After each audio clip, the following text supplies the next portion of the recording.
Lars Larson Show. What's on your mind? Well, what's on my mind is I'm a little confused as when we know Osama Bin Laden is the head of Al-Qaeda or whatever, and we didn't take him into custody for questioning, say like we did Saddam Hussein. Now, Saddam Hussein, we found him in a hole and we didn't shoot him dead. We took him in, and even Bush wanted to trial him in international court, the UN Internet. No, I thought Bush took the position that he wanted to have the Iraqis try him, which was perfectly appropriate. That's what later on happened, yeah, the Iraqi military tribunal. I don't think Bush is a big fan of the international court, nor am I, because I think it violates national sovereignty to have a court like that tries people instead of trying people for the crimes they've committed in the country where they committed it. But in any case, small matter. But go ahead. I agree in this position, but this would be the one time that Obama wouldn't be for a global United Nations resolution.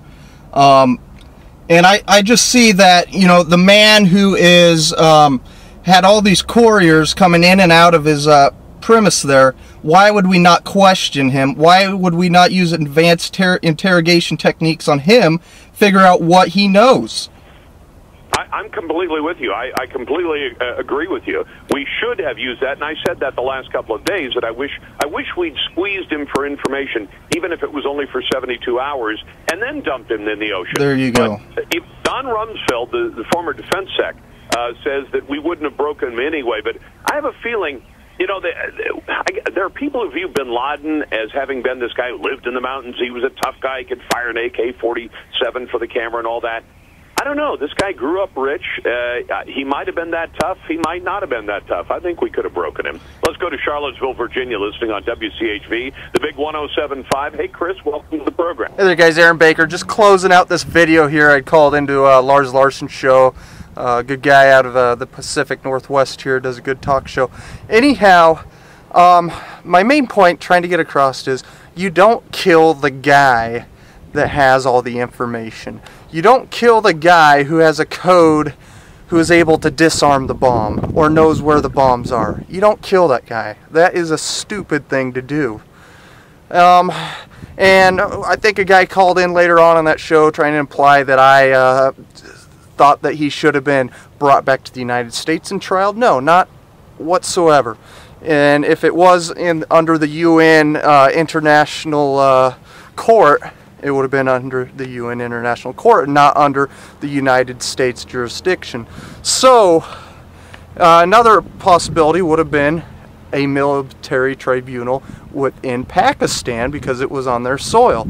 And just like Saddam Hussein, well, we took him into custody. He was then questioned, got information out of him, and then he was trialed under the Iraqi military.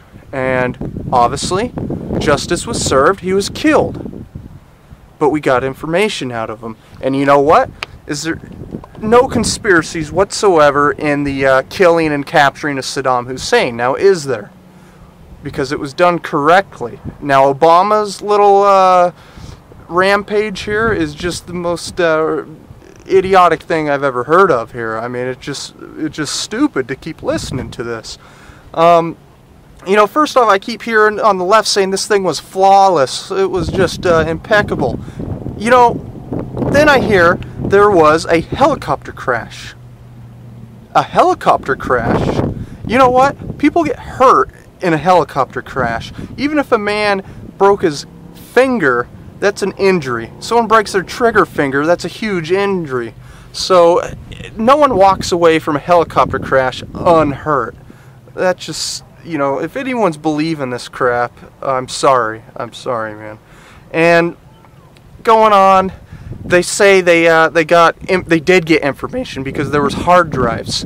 But then you read the same story, and they say the reason why we couldn't find him is because he never had any telephone lines, he never used the telephone, never had any computers, never used the internet.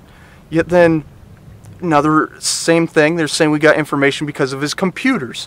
It just doesn't make sense. It's the only true way to get information from a mastermind head of a clandestine cell is to interrogate him and possibly use what they call advanced interrogation techniques. So it's just, this is just ridiculous. Obama, the truth is, what Obama did is actually putting American lives at harm. American lives are at jeopardy now because of Obama's blood on his hands. He gave the call. The Navy SEALs are not at fault for this. Obama is. He is the one who gave the command to have him shot. And Obama is at fault for not getting any information out of him.